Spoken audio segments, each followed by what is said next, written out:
Everyone, we're back. It's really the final day of the NiceGate conference here in Rochester.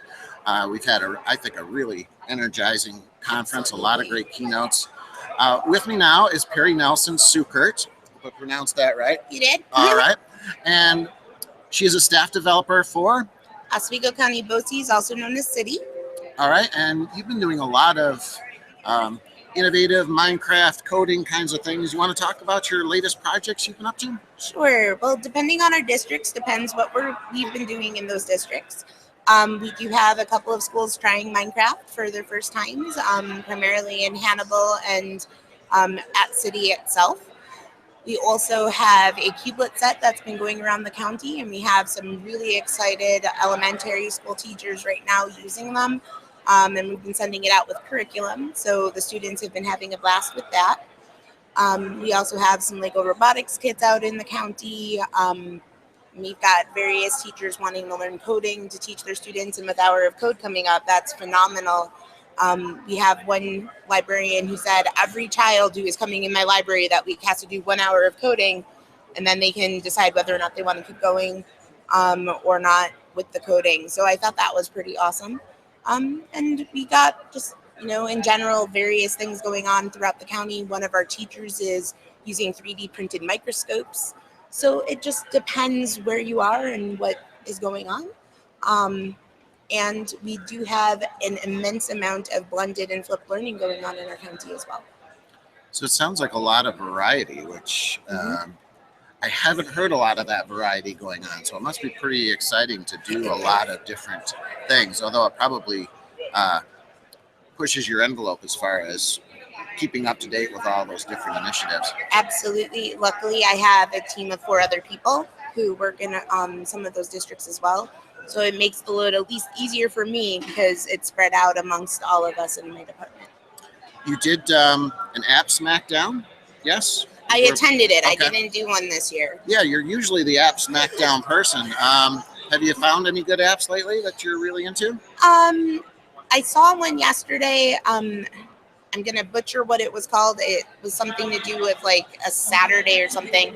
Sorry to Mike Mamonte because I can't remember what it's called. But I thought that was pretty cool because you put in how old you are and then it tells you basically how many of this and that and the other thing happened since you were born. And I thought that really can put things into a time perspective for children. So I thought that was interesting. Ones that I've been using lately, it varies again.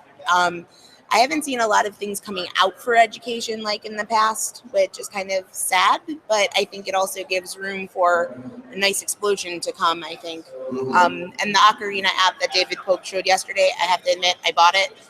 I've been wanting to learn how to play it, so it was perfect. I'm like, hey, now I can do that. So he showed a lot of great tech tools. He did. His performance was awesome. Yeah. Performance keynote. Yeah.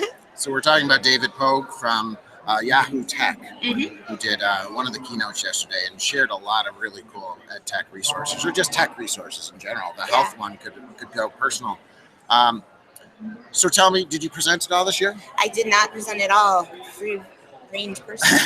That's kind of nice. So you can really kind of suck in some of the learning from NiceGate. What have you been focusing on, or what are some of the trends you've seen in the presentations this year? I've seen a lot of Google-based presentations, which is awesome, using Google Apps and add-ins, extensions. I actually had been tracking a lot of those. I had gone to a vendor presentation and also, actually, I think they both were vendors technically, which was accessibility apps or things that you can use for students with special needs using Google Apps. And I just thought those were phenomenal.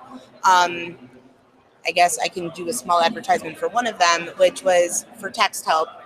And they really have a wonderful product, and it is free for like the free parts of it, although there are paid parts of like the read and write software and whatnot. And I think that's going to be very helpful for some of our students in the county. So I'm going to be bringing those back. And Mike Murata had a whole bunch of other ones that he was showing also, and had a website full of just all these different accessibility apps, like Beeline Reader for people with dyslexia, and things like that anyone can use, but really it's a free thing you can just pop into Google. So it's totally worth it for the price tag, but it really is getting it to a fair playing field for everybody. You know, you're the first person who's brought that up, and I think that's such an important aspect of technology that we often kind of forget, myself included. But I think it's so important. Again, like you said, leveling the playing field, and which is the power of technology, right? It's about empowerment and bringing technology to make people fulfill their potential and their talents. Absolutely. So it's a great point. Just to say, one of the things, and it wasn't presented on, it just happened to be like the article that was on the screen had to do with sign language to text.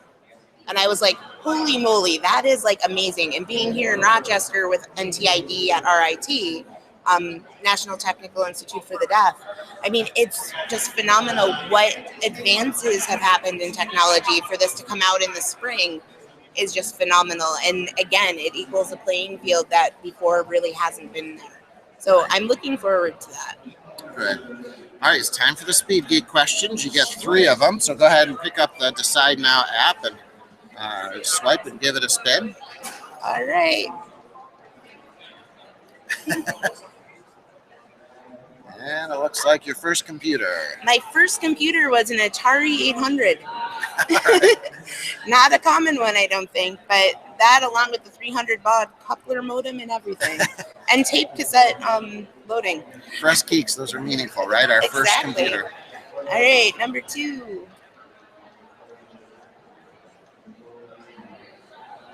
Oh, favorite operating system.